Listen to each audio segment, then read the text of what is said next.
ধেমালিটো নতুনকৈ মাত ফুটিব খোজা ল'ৰা ছোৱালীক বেয়া শব্দ ক'বলৈ নক'ব, বেয়া মাত মাতিবলৈ নিদিব।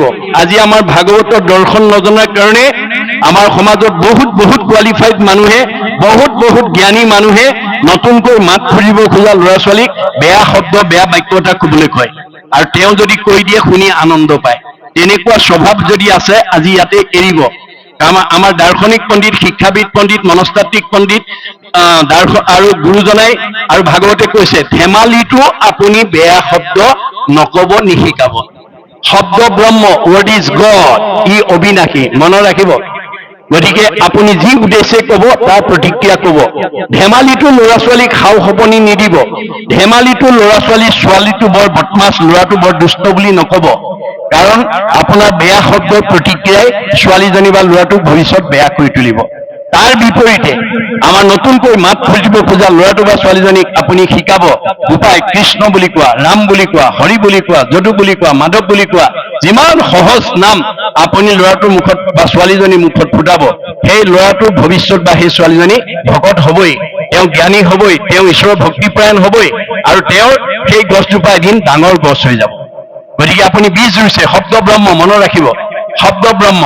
গতিকে সেই বীজে আমাক অংকুৰিত হৈ যাব, এজোপা মহিৰো হ'ব, তাৰ পৰা আমি সকলো জ্ঞান আমি লাভ কৰিব পাৰিম। তাকে নকৰি যদি বেয়া শব্দ শিকায়, সি ডাঙৰ হ'লে বেয়া মাত, বেয়া কথা, বেয়া বচনৰ পৰা গৃহখনটো অতিষ্ঠ হ'বই, ওচৰৰ মানুহেও শুনি অশান্তি পাব।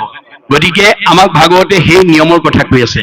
গতিকে ভগৱন্তৰ হাজাৰ নাম আমাৰ হৃদয়ত পুঞ্জীভূত হৈ আছে, মাত্ৰ এটা নাম ল'বলৈ আপুনি অভ্যাস কৰিবলৈ ক'ব।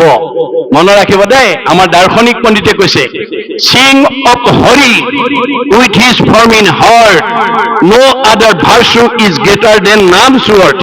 ভগৱন্তৰ হাজাৰটা নামৰ পৰা যদি কোনোবা মুখেদি এটা নাম ওলাব পাৰে, তাতকৈ আৰু পুণ্য নাই বেলেগ। মনত ৰাখিব কথাটো।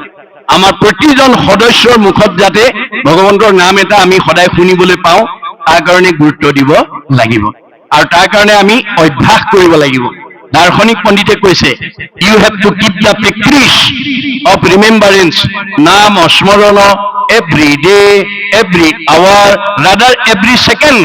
24 ঘণ্টাত 1 ছেকেণ্ড হ'লেও ঈশ্বৰৰ হাজাৰটা নামৰ পৰা এটা নাম আপুনি ক'বলৈ অভ্যাস কৰিব।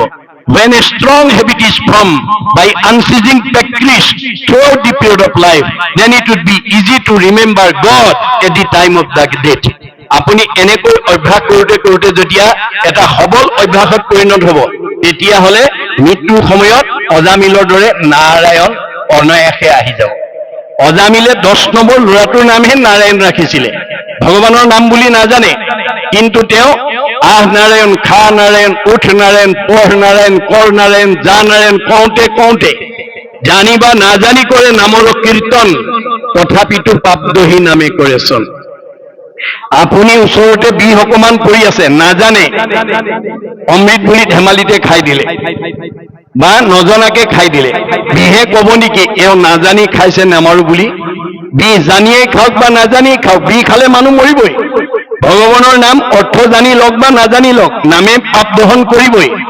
গতিকে আপোনালোকে ল'ৰা ছোৱালীৰ নাম দিওঁতে জ্যোতিষীৰ ওচৰত চাবগৈ নালাগে, গুৰুজনাৰ দৰ্শন মতে ভগৱন্তৰ হাজাৰটা নামৰ পৰা এটা মনে ভাল পোৱা নামেৰে যদি ল'ৰা ছোৱালীৰ নাম ৰাখিব পাৰে, সেই ল'ৰা ছোৱালীৰ নাম ল'লেও মাক বাপেক উদ্ধাৰ হ'ব পাৰে। অজামিলে সেই কথা দেখুৱাই থৈ গৈছে। গতিকে আমাক কেৱল নীতি আদৰ্শৰ কথা কৈ আছে ভাগৱতে, কিন্তু কওঁতে কেনেকৈ কৈছে, আখ্যান উপাখ্যান, কাহিনী উপকাহিনী, কাহিনী উপকাহিনীৰ মাজেদি কৈছে।